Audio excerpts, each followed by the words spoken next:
महाकाली धाम से हम पुजारी वीरेंद्र भैया जी स्वागत करते हैं अपने महाकाली धाम। भक्तों, कैसे हैं आप लोग सब? और कामना यही करते हैं आप जहां भी रहें खुशहाल रहें, स्वस्थ रहें और भगवान शिव की कृपा आप लोगों के ऊपर बनी रहे। भक्तों, आज हम आपको बहुत ही अच्छी जानकारी देंगे। वीडियो को पूरा देखिएगा तभी आपके समझ में आएगा। नए व्यक्ति हों अगर हमारे चैनल में नए भक्त हों तो आप चैनल को लाइक, शेयर और सब्सक्राइब ज़रूर करिएगा, क्योंकि जो इस चैनल से आपको जानकारी मिलेगी वो कहीं से नहीं मिलने वाली, क्योंकि इसमें सही और सटीक कोई भ्रामक जानकारी नहीं दी जाती। सिर्फ आप लोगों को ज्ञान प्रदान किया जाता है भक्ति करने के लिए, कि आप लोग अच्छे मार्गदर्शन में रह करके भक्ति करें और आप जो यहाँ वहाँ भटक रहे हैं गुरु की तलाश में, आपकी तलाश पूरी। भक्तों, ये मान के चलिए कि आज हम आपको बताने वाला है कि आपका व्रत खंडित कैसे होता है। जैसे आप लोग व्रत रहते हो, कभी कभी व्रत आपका खंडित हो जाता है। तो अब खंडित होने के कौन कौन से कारण हैं कि दिन भर तो आप व्रत रहते हैं लेकिन तो भी आपके व्रत का कोई फल प्राप्त आपको नहीं होता है। बहुत लेडीजें हैं 16 सोमवार, पूर्णमासी रहती हैं, एकादशी रहती हैं, पुरुष भी इसी प्रकार रहते हैं। अपने अपने जो जिसके व्रत है वो रहते हैं अपने। अधिक से अधिक लोग व्रत करते हैं। अपने सनातन हिंदू धर्म में लोग व्रत का बहुत बड़ा महत्व करते हैं, लेकिन लोग व्रत करते हुए उनको व्रत का संपूर्ण फल प्राप्त नहीं होता है। क्या कारण है और व्रत खंडित कैसे हो जाता है, लोग जान भी नहीं पाते। तो उसका हम बहुत अच्छा कारण आपको आज बता रहे हैं। आप सुन लीजिए। अगर ऐसी गलतियां आप करते हैं तो बिल्कुल करना छोड़ दें, नहीं तो आपका व्रत पूरा कभी नहीं होगा, खंडित ही खंडित होगा। पहला है कि व्रत अगर आप व्रत हैं तो उस दिन जो है अगर आप जो है तो दोपहर दिन में सोते हैं। आप ध्यान रख लीजिएगा, व्रत जिस दिन है उस दिन दोपहर में कभी नहीं सोना चाहिए। अगर दोपहर आप सोते हैं तो आपका व्रत खंडित हो जाएगा, कभी पूर्ण नहीं हो सकता। अब हैं भी तो व्रत का फल आपको प्राप्त नहीं हो सकता, ना देवता की कृपा आपको प्राप्त होगी। जिस भी देवता का आप व्रत करते हैं उसकी कृपा बिल्कुल प्राप्त होने वाली नहीं। तो दोपहर के समय सोना नहीं चाहिए, इससे व्रत खंडित हो जाता है। दूसरा है कि अगर आप जिस दिन व्रत है बार बार आप शौच के लिए जाते हैं, बार बार आप जाते हैं, दिन में 5-6 बार अगर जा रहे हैं तो व्रत आपका खंडित हो जाएगा, कभी पूर्ण नहीं हो पाएगा, क्योंकि बार बार नहीं जाना चाहिए।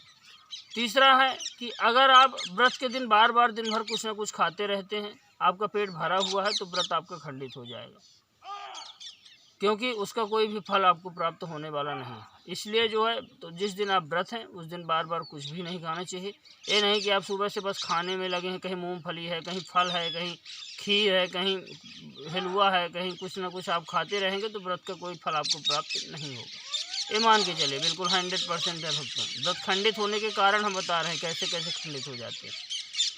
चौथा है कि व्रत के दिन अगर आप मैथुन करेंगे तो आपका व्रत जो है बिल्कुल खंडित हो जाएगा। ब्रह्मचर्य अगर आप नहीं रखेंगे तो व्रत आपका खंडित ही खंडित है, इसमें कोई डाउट नहीं। तो आप उस दिन इस चीज़ में सतर्क रहें और जो है तो यह काम ना करें, नहीं व्रत आपका खंडित ही खंडित है। और जो लोग करते हैं उनका व्रत खंडित हो जाता है। पाँचवा है जिस दिन आप व्रत रहें उस दिन ना अधिक झूठ बोलें, न किसी की बुराई करें, न चुगली करें। मान के चलिए झूठ, बुराई, ईर्षा, ये भगवान जो है मोह ही कपट छल छिद्र न भावा, ये भगवान का जो है तो एक डायोग्राम है। उन्होंने कहा कि मुझे छल छिद्र कपट ये चीज़ें नहीं शोभित है, नहीं मैं चाहता हूँ। तो ये मान के चलिए कि जिस दिन आप व्रत है उस दिन छल छिद्र कपट से दूर रहें। अगर छल छिद्र कपट आपके अंदर है तो आप कभी भी आपका व्रत संपूर्ण सफल नहीं हो सकता, ना उस व्रत का आपको फल प्राप्त होगा, ना आपका व्रत कभी सिद्ध होगा, ना देवता की कृपा आपको प्राप्त होगी। हाँ, एक चीज़ है, जब आप व्रत रहें आप थोड़ी बहुत कुछ दूध वगैरह ले सकते हैं। अधिकतर तो निराहार ही रहना चाहिए, जल भी बस आप ले सकते हैं किसी समय, बाकी भोजन नहीं करना चाहिए। अगर आपको भोजन करना है, दिन में कुछ खाते रहना, तो व्रत किस बात का? ऐसा व्रत नहीं होता कि तला फला दिन भर खा रहे हैं, दिन भर मूंगफली गुड़ नारियल खा रहे हैं, कुछ ना कुछ बाजार से काजू बादाम खा रहे हैं और बोल रहे हैं व्रत है। ऐसा व्रत नहीं होता है। व्रत किया जाता, नवरात्रि में बहुत लोग व्रत रहते हैं, दिन भर खाएंगे और बोलते हैं कि व्रत हमारा खंडित हो गया। तो भक्तों यही होता है, व्रत जो है खंडित हो जाता है। हाँ, जिस दिन आप व्रत हैं एक चीज़ और करना है, किसी को गाली मुँह से नहीं निकालना, किसी भी व्यक्ति को गाली नहीं निकालना है, न चिल्लाना है। इसमें भी व्रत आपका खंडित हो जाता है।